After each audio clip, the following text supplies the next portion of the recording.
오늘 이 시간에는 가상칠언이라고 칭해지는 예수님께서 십자가 위에서 하신 7개의 말씀을 함께 살펴보며 십자가의 의미에 대해서 다시 생각해보는 시간을 가지도록 하겠습니다. 유언이라기보다는 어떤 죽음을 맞이하셨는지, 예수님께서 어떤 죽음을 맞이하셨는지에 대한 가르침으로 함께 생각해 보도록 하겠습니다. 첫 번째 말씀은 누가복음 23장 34절 말씀입니다. 누가복음 23장 34절 말씀 함께 읽겠습니다. 이에 예수께서 이르시되 아버지 저들을 사하여 주옵소서, 자기들이 하는 것을 알지 못함이니이다 하시더라. 그들이 그의 옷을 나누어 제비 뽑을세. 예수님께서 십자가에 못 박히시고 난 다음에 로마 군인들이 그를 벌거벗겨서 십자가에 못 박으면서 취한 옷을 가져다가 자기들의 이익을 위하여 나누는 그런 장면에서요, 예수님께서 아버지 저들을 사하여 주옵소서, 자기들이 하는 것을 알지 못함이니이다 라고 말씀하셨는데요, 여기 쉽게 말해서 저들을 품으시는 그런 죽음을 당하신 거예요. 그럼 여기서 저들은 누구냐? 첫 번째는 바로 눈앞에 있는 로마 군인들이겠죠. 로마 군인들은 사실 엄밀히 따지면 자기들이 무엇을 하는지 알고 있었습니다. 폭력적인 방법으로 자기들의 교만함을, 자기들의 강팍함을, 완고함, 완악함을 드러내며 십자가에 못 박힌 대상을 조롱하고 비방하는 그런 행동을 하고 있었죠. 의지적으로 그 선택을 하고 있었고요.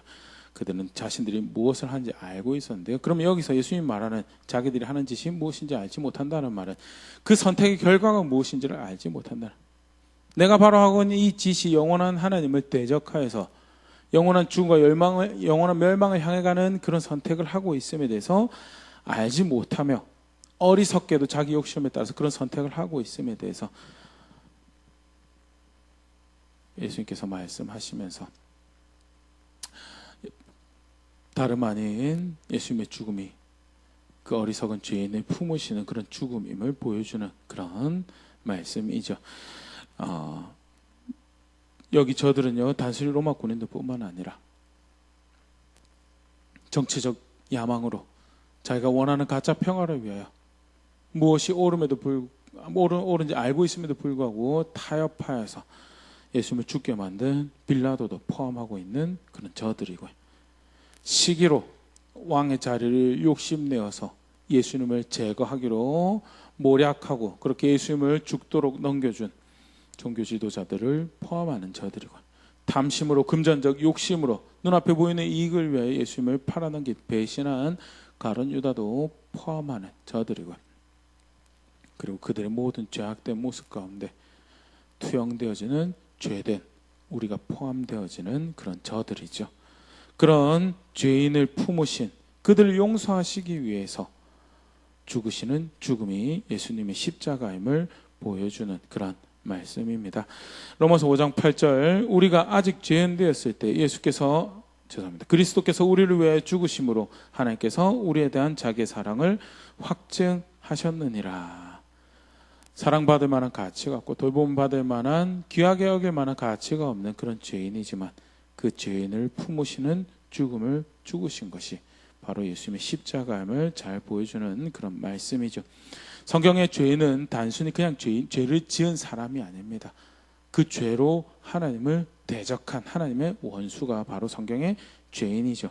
로마서 5장 10절, 곧 우리가 원수 되었을 때 그의 아들의 죽으심으로 말미암아 하나님과 화목하게 되었은즉 화목하게 된 자로서는 더욱 그의 살아나심으로 말미암아 구원을 받을 것이니라. 원수된 죄인인데 그의 죽으심으로 품으시는, 예수님은 다름 아닌 그 품으시는 죽음을 지금 마주하고 계신 것이다 라는 것이 우리 첫 번째 말씀에서 볼 수 있는 십자가의 의미고, 두 번째 말씀 누가복음 23장 42절 43절 말씀입니다. 누가복음 23장 42절 43절 말씀 우리 함께 읽겠습니다. 이르되 예수여 당신의 나라에 임하실 때 나를 기억하소서 하니 예수께서 이르시되 내가 진실로 너에게 이르노니 오늘 네가 나와 함께 낙원에 있으리라 하시니라. 예수님께서 십자가에 못 박히실 때 양편의 강도가 함께 십자가에 못 박혔습니다. 한편 강도가 예수님을 조롱하며 네가 정말 그리스도냐, 네가 정말 그 메시아냐, 그러면 너를 구원할 뿐만 아니라 우리도 구원해 보라라고 하면서 이제 믿지 않는 거죠. 조롱하고 비방하는 거죠. 그런 자리에 있었다면 다른 한편의 강도는 41절의 고백입니다. 우리는 우리가 행한 일에 상당한 보응을 받는 것이니 이에 당연하거니와 이 사람이 행한 것은 옳지 않은 것이 없느니라 하고, 너도 알다시피 우리는 이러한 죽음을 당하기 합당한 그런 죄인이지 않느냐, 그런 죄를 짓지 않았느냐, 그런데 이 사람은 아니다 라고 하면서요, 좀 전에 읽었던 42절에 고백을 합니다. 예수여 당신의 나라에 임하실 때 나를 기억하소서. 이 강도는 예수님을 그 나라의 주인으로 인정합니다. 그 낙원의 하나님 나라의 주인으로 인정하며, 나는 그 나라에 합당한 자가 아니지만 당신이 주인이시기에, 당신의 어떠한 분이시기에 내가 알기에 이렇게 부탁드립니다. 나를 기억해 주세요 라고 쉽게 말해서 영접하는 거예요. 나는 죄인이면 나는 합당하지 않습니다. 하지만 나라의 주인의 손에 나를 부탁드립니다. 그때 예수님께서 오늘 네가 나와 함께 낙원에 있을 것이니라 라고 하시는 말씀을 하셨는데요. 다름 아닌 예수님의 죽음이 영접하는 모든 죄인들에게 구원을 주시는 죽음을 죽으시는 것에 대해서, 하나님의 구원을 선물로 주시기 위해서 죽으시는 죽으심인 것에 대해서, 아무것도 가치가 없는 의로운 것을 그 나라에 합당한 뭔가를 해서 구원을 받는 그런 자리, 그런 자격 있는 자가 아닌 강도이지만 그에게조차도 구원이 허락되어지는 그 구원을 위한 죽음을 당하시는 예수님의 죽음인 것에 대해서 보여준 대목이죠. 에베소서 2장 8절 9절 너희는 그 은혜에 의하여 믿음으로 말미암아 구원을 받았으니 이것은 너희에게서 난 것이 아니요 하나님의 선물이라. 행위에서 난 것이 아니니 이는 누구든지 자랑하지 못하게 함이라. 믿음으로 받는 구원을 위한 죽음이고요, 선물로 주시는 구원을 위한 죽음이고요, 그래서 자랑할 것이 없도록 만드는 그 구원을 주시는 죽음을 죽으신 것이 예수님의 십자가다. 세 번째는요, 요한복음 19장 26절에서 27절 말씀인데요, 우리 함께 읽어보도록 하겠습니다. 19장 26절에서 27절 말씀입니다. 우리 함께 읽겠습니다. 예수께서 자기 어머니와 사랑하시는 제자가 곁에 서 있는 것을 보시고 자기 어머니께 말씀하시되 여자여 보소서 아들이니이다 하시고 또 그 제자에게 이르시되 보라 네 어머니라 하신데 그때부터 그 제자가 자기 집에 모시니라 하면서요, 예수님께서 어머니와 요한 사이에 가졌던 대화를 기록을 하고 있는데요, 아들이 죽는, 예수님께서 죽는 그 자리 현장에 육신의 어머니였던 마리아가 함께 하고 있었습니다. 정황으로 볼 때 그 어머니를 보살펴야 할 책임이 있는 남편 되는 아버지가 없었습니다. 그러기에 아들인 자기가 그 어머니를 잘 모시고 섬겨야 할 책임이 있는 그런 아들인데 먼저 죽게 되었어요. 그때 어머니의 앞날에 대해서 책임 있는 아들로서 이제 제자에게 부탁하죠. 요한아, 어머니를 잘 섬겨달라, 모셔달라라고 하는 그런 대목인데요. 이제 여러 가지 것들을 생각해 볼 수 있습니다. 홀어머니에 대한 책임이 있는 그런 완전한 인간이셨던 예수님의 모습에 대해서, 그리고 그 인간의 모습으로 죽임을 당하시는 그런 예수님에 대해서 이렇게 엿볼 수 있는 그런 대목이고요. 또 사실 이제 많은 분들이 예수님께서 가지고 있었던 육신의 부모에 대한 효성에 대해서 볼 수 있는 대목으로 그렇게 이야기하기도 하는데요. 그와 더불어서 이제 얼마나 그가 책임감 있는 죽임을 당하고 있는 자리인가에 대해서 생각을 해볼 수 있는 그런 모습이 있는데요. 정작 사실은 불쌍히 여김을 받고 긍휼히 여김 받아야 할 자리에 있는 분은 예수님이셨습니다. 물론 더 이상 돌볼 아들이 없는, 물론 예수님 형제들도 있지만 장자로서 책임 있는 자리에서 그 장자를 이제 먼저 보내는 자리에는 어머니가 상당히 불쌍한 자리에 있죠. 그럼에도 불구하고 그 죽임을 당하고 있는 자리에 있는 존재가 사실 예수님이셨죠. 그런데 그런 자리에서도 책임감 있게 긍휼히 여기시는 죽음을 당하시고 계시는 것에 대해서, 그가 당하시고 있는 죽음은 책임감을 이렇게 긍휼히 여기시는 죽음을 당하고 있음에 대해서 보여주는 그런 말씀인데요.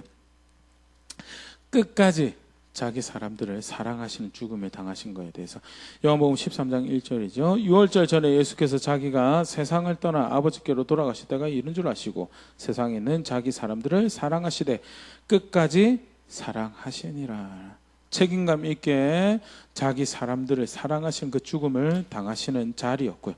더불어서 자기로 인해서 생명을 누릴 사람들을 위해서 끝까지 책임감 있게 사랑하시는 죽음을 당하신 것을 로마서 5장 18절 19절 이렇게 가르치고 있는데, 그런즉 한 범죄로 많은 사람이 정죄에 이른 것 같이 한 의로운 행위로 말미암아 많은 사람이 의롭다 하심을 받아 생명에 이르렀느니라. 한 사람이 순종하지 아니함으로 많은 사람이 죄인 된 것 같이 한 사람이 순종하심으로 많은 사람이 의인이 되리라. 자신의 죽음으로 많은 사람에게 생명을 주시기 위해 책임감 있게 그들을 사랑하시기 위해서 그들을 긍휼히 여기시고 죽임 당하시는 죽임을 당하신 것이 예수님의 십자가고, 어머니와 나누는 대화에서 그가 얼마나 끝까지 책임감 있게 그 자기의 자리를 지키는가에 대한 그런 모습을 통해서요, 십자가의 의미를, 그가 마주하시는 죽음의 의미를 이렇게 가르치고 있는 그런 말씀을 또 보일 수 있습니다. 네 번째 말씀은요, 마태복음 27장 46절 말씀입니다. 마태복음 27장 46절 말씀인데요. 우리 차에서 함께 읽어보도록 하겠습니다. 제9시쯤에 예수께서 크게 소리질러 이르시되 엘리 엘리 라마 사박다니 하시니 이는 곧 나의 하나님 어찌하여 나를 버리셨나이까 하는 뜻이라. 시편 21편 1절 말씀을 인용하셔서 버림받은 고통에 대해서 표현하실 시편 22편 1절 내 하나님이 어찌 나를 버리셨나이까 어찌 나를 멀리하여 돕지 아니하시오며 내 신음소리를 듣지 아니하시나이까. 버림받은, 마치 하나님께 버림받은 느낌을 가지고 있는, 그만큼 공고하고 어려운 상황에서 하나님께 고백하는 시편 기자의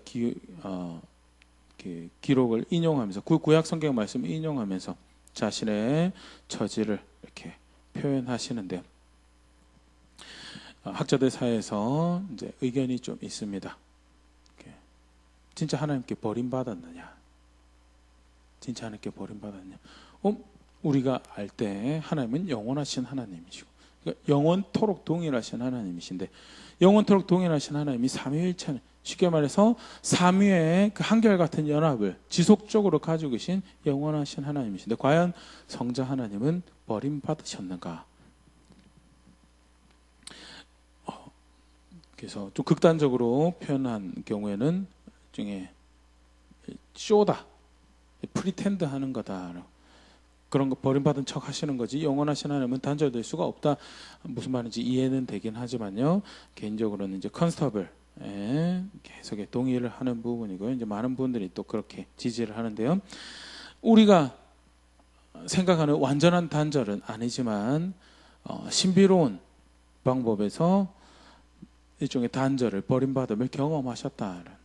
그래서 이 말씀을 인용하여 버림받은 고통에 대해서, 아픔에 대해서 토로하고 계시는 거다라고 그렇게 이제 해석을 하는데, 그러면 그가 버림받으셨다라는 의미가 뭔가? 그가 그렇게 단절을 경험하셨던 것이 무엇을 의미하는가? 영원하신 삼위의 하나님이시지만 성부 하나님부터 단절되는 그런 죄인의 죽음을, 완전한 죄인의 죽음을 당하신 것에 대해서, 고린도서 5장 21절에 하나님이 죄를 알지도 못하신 이를 우리를 대신하여 죄로 삼으신 것은 우리로 하여금 그 안에서 하나님의 의가 되게 하려 하심이라. 죄를 알지도 못하신 인데, 죄와 함께 할 수 없는 죄와 함께 할 수 없는 하나님 앞에서 죄로 삼으셔서 우리를 대신하여 죽게 하시고, 우리를 그렇게 속량하시고, 우리를 하나님 앞에서 의롭게, 의가 되게 하려 하시는 그 사역을 하신 것에 대해서,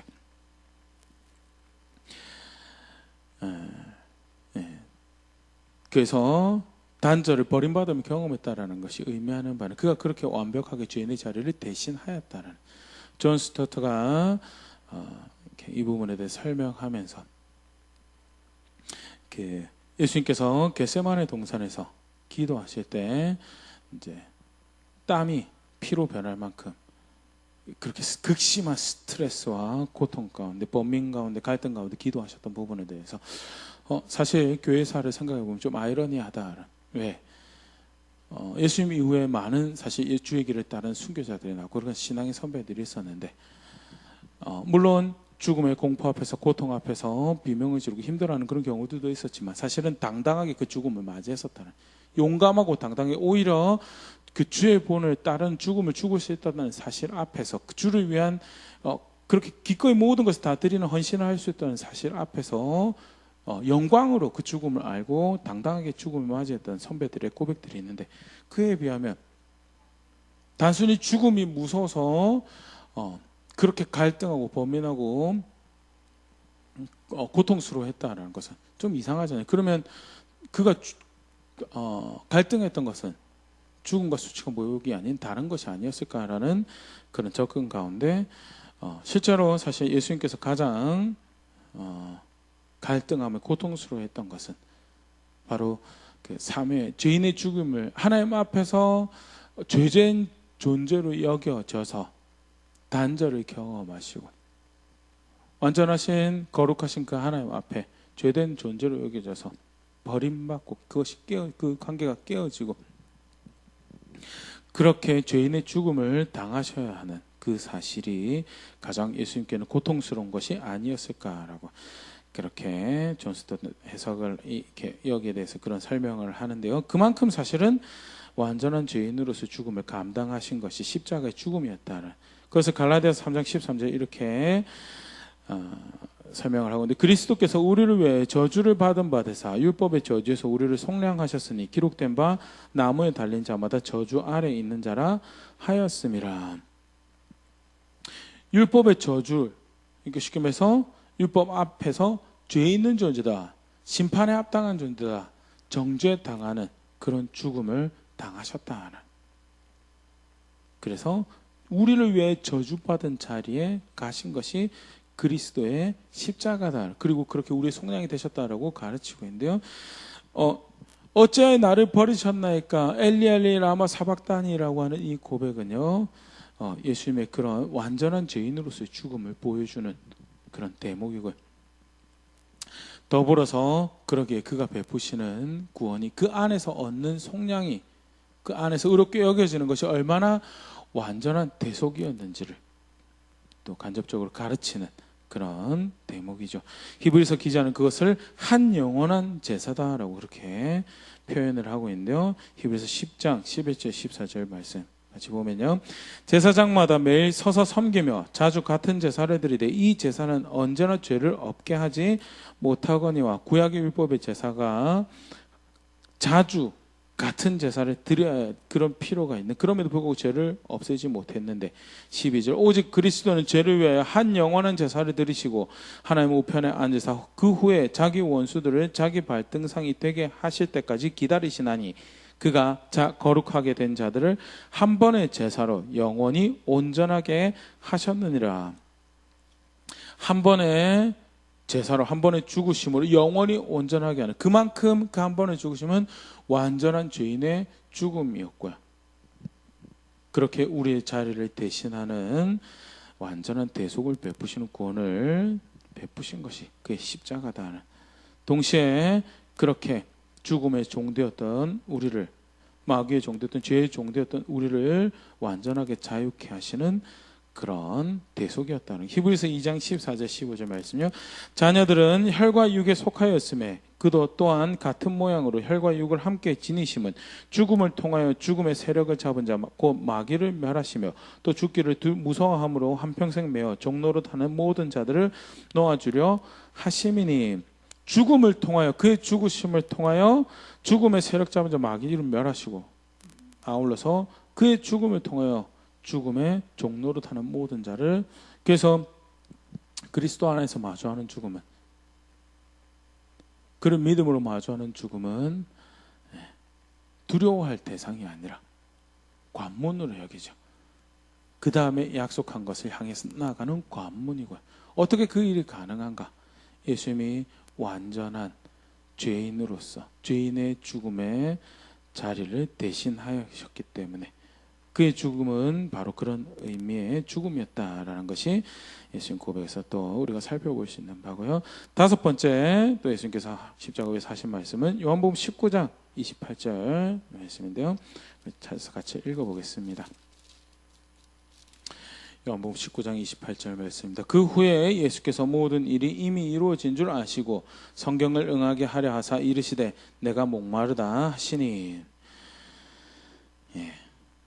다섯 번째 말씀에서 우리가 볼 수 있는 것은요, 예수께서 죽으신 죽음이 성경을 응하게 하려고 하신, 그래서 목마르다라고 말씀하셨던 부분에 대해서 고린도에서 15장 3절 이렇게 가르치고 있습니다. 내가 받은 것을 먼저 너에게 전하였노니 이는 성경대로 그리스도께서 우리를 위하여 죽으시고. 예수님의 죽음은 다름 아닌 성경대로, 쉽게 말해서 아버지 하나님께서 주신 약속을 성취하시는, 그것을 이루시는 죽음, 그의 계획하신 것, 그의 목적하신 이루시는 그 죽음의 자리였다는, 그 뜻이 이루어지는 현장이었다는, 구원의 창시자로 구원의 뜻을 정하시고 구원을 설계하시고 구원을 계획하시고 그 뜻을 이루어가신 하나님 뜻이 이루어져가는 자리였다라는 것에 대해서 잘 보여주는 그런 대목이에요.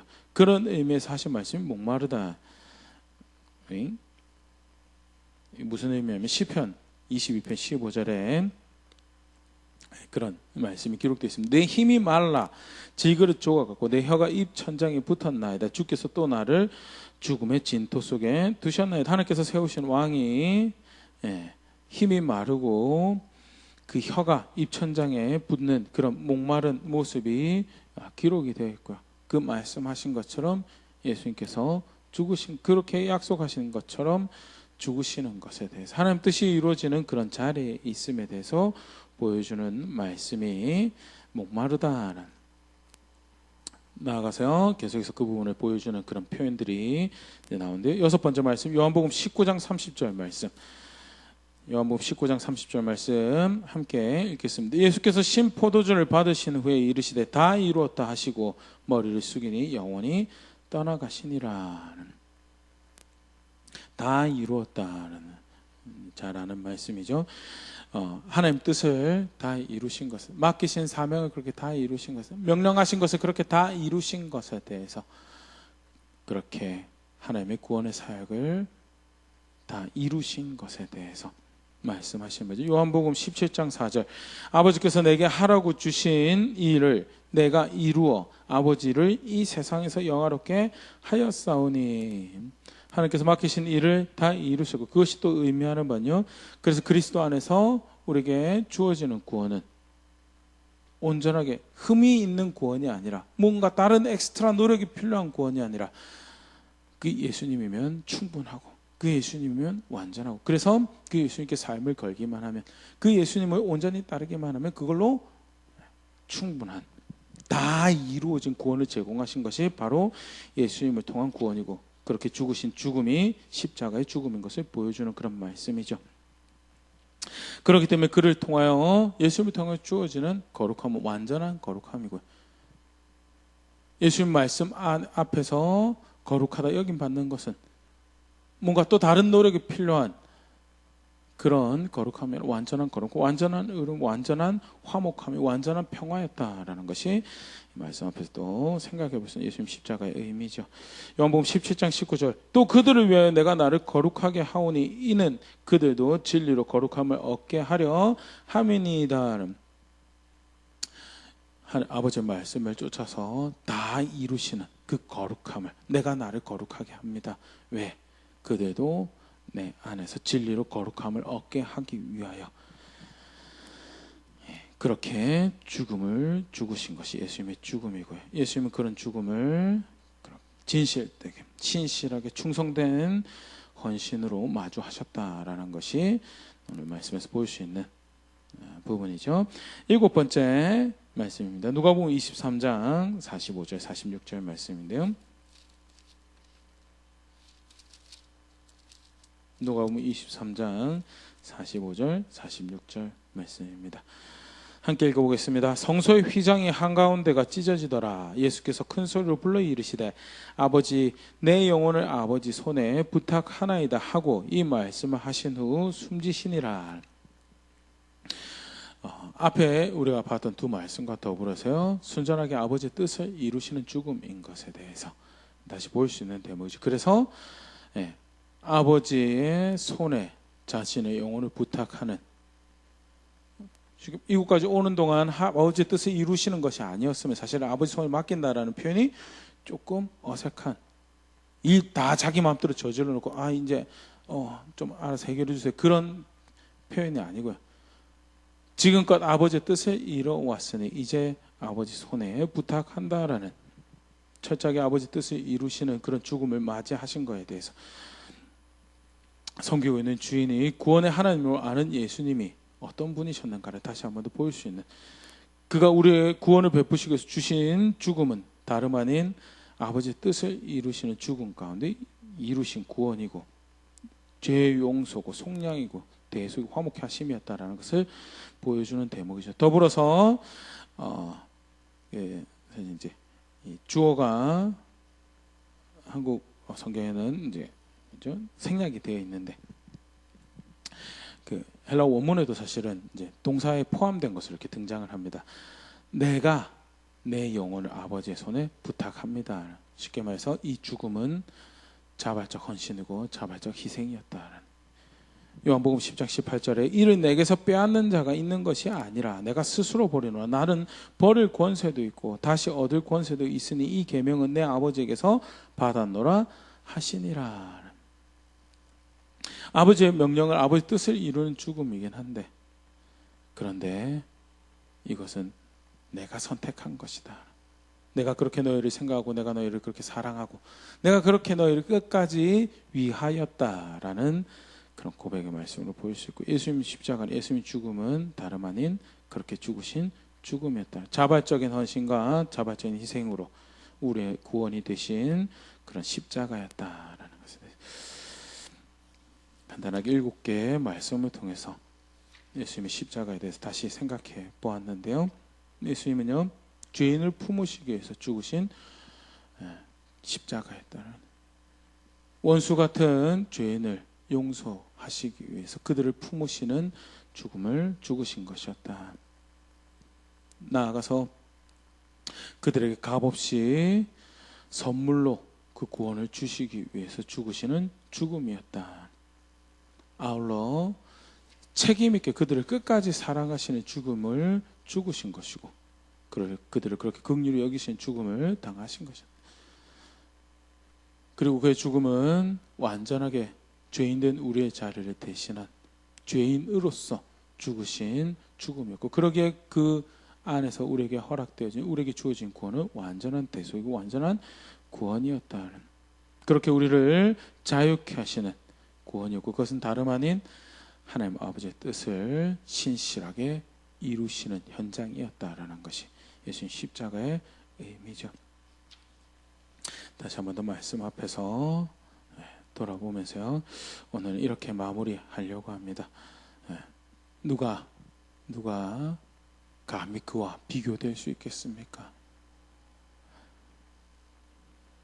내가 사랑하는 바 내 육신과 내 계획과 내 마음의 원함보다도 그는 내가 더 사모하고 사랑할 만한 분이시며 내 삶을 의탁할 만한 진실되고 충성된 주인이시며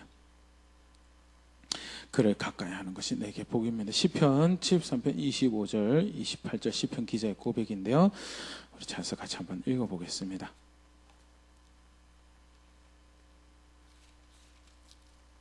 시편 73편 25절 같이 읽겠습니다. 하늘에서는 주 외에 누가 내게 있으리요, 땅에서는 주밖에 내가 사모할 이 없나이다. 내 육체와 마음은 쇠약하나 하나님은 내 마음의 반석이시오 영원한 분기시시라. 무릇 주를 멀리하는 자는 망하리니 음녀같이 주를 떠난 자를 주께서 다 멸하셨나이다. 하나님께 가까이 함이 내게 복이라. 내가 주 여호와를 나의 피난처로 삼아 주의 모든 행적을 전파하리이다.